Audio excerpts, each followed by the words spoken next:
When did you first find out about this? We found out Monday. We were supposed to fly out tomorrow at 7 a.m., be at the airport at 4 with the kids to get the group booking of everybody through. On Monday, my wife, who's the team manager and assistant coach, a lot of parents were messaging, like, where's our flight itinerary? Where is everything? They were feeling a little weird. And we didn't see our name on the team schedule for Vegas. So this was supposed to be done months ago. So we just gotten texts like, yeah. I talked to them. It's all good. But I said to my wife, I said, babe, you better check just because the coach has been a little sloppy with these things because I'd hate for us all to fly to Vegas and us not be able to play, right? So when the kids not actually be in the tournament. But then once she started calling the tournament, the hotel, and the airline, she found it was much more malicious that none of these things have been paid. There'd only been partial registrations done so that the coach could look like he'd been doing what he said he was. And he was pulling the money, which, now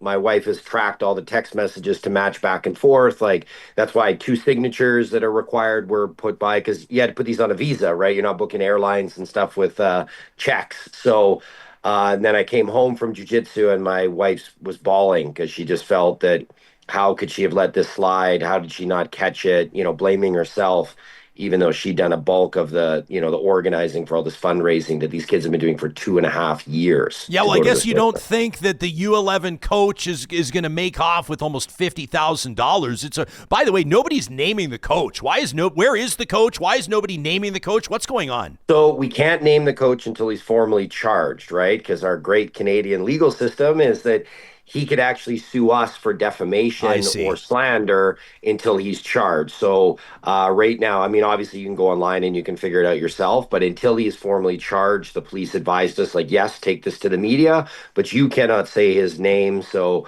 the investigation's ongoing right now, and hopefully, charges are laid here in the next week or two. But white collar crime, we discovered when doing this, Canada has some of the weakest laws in the world for white collar crimes. Really? Do people know where the coach is? We assume he's in town because although it's a lot of money for kids, for somebody to ruin their life and potentially get a criminal record and stuff, it's not a lot of money. And he's been with the team for 3 years, right? Well, It's not like we're how trying. did he think this was going to end, Adam? I don't know. That's where I think I think he's just, we all think he either has a gambling problem or a drug problem we didn't know about. Because how do you, like, yeah, That's a lot of we're, blow, dude. yeah, I know, right? Like, are we like? It really seemed like we were going to show up at tomorrow at 4 a.m. with all of our kids, being like, "Well, where's the coach? Where's our tickets? Where is it?" I don't know what his end game is. It doesn't make sense to us, and the cops have said they're not telling us much at this point, other than they've reached out, no answer. All the soccer leagues have reached out, from City of Edmonton to selects, no answer. Family, we've tried to call from private numbers. Um, Putting that into a more positive note, I will say how amazing the family of these kids are is that, he's been their coach for 3 years. And yes, the betrayal is the ultimate thing. But families, a few of them actually said, hey, like, should we be worried that he's going to hurt himself or something? Like, this is.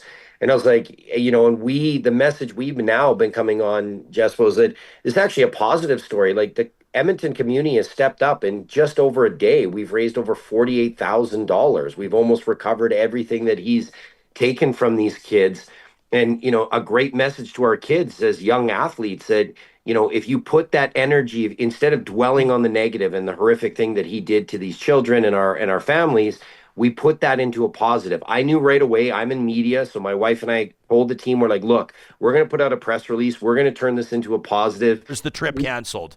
No, unfortunately, trips canceled. We talked to the president of the Mayor's Cup, and he's like, "Look, we have like over 500 teams competing. We have hundreds of games. We can't get you fields. We can't get you the hotel bookings because those were all, supposed to be booked months ago." But what he did say, because he felt horrible for us and said, your coach hasn't been honest with you, he is waiving the registration fee for next year, which is a $1,500 US registration fee. And the plan is now, because the community's been so great, we're hoping to not only take the boys to the tournament next year, but we would take them to Minnesota this summer. So they've all been fundraising for 2.5 years. My son Beckham, who's 9, that's almost one third of his life already, has been Yeah. fundraising to go to this thing. So we thought, hey, let's step up. We're already here. Let's try to get overfunded now. Take them to Minnesota, which is an incredible tournament. Scouts, hundreds of teams. My wife played in it in her teens, said it was one of her best memories as an athlete. and then take them back to Vegas too. So we won't be going this weekend. So all of us that had Valentine's Days plans with our wives in Vegas, we're gonna have to settle for Edmonton and -20, not Vegas.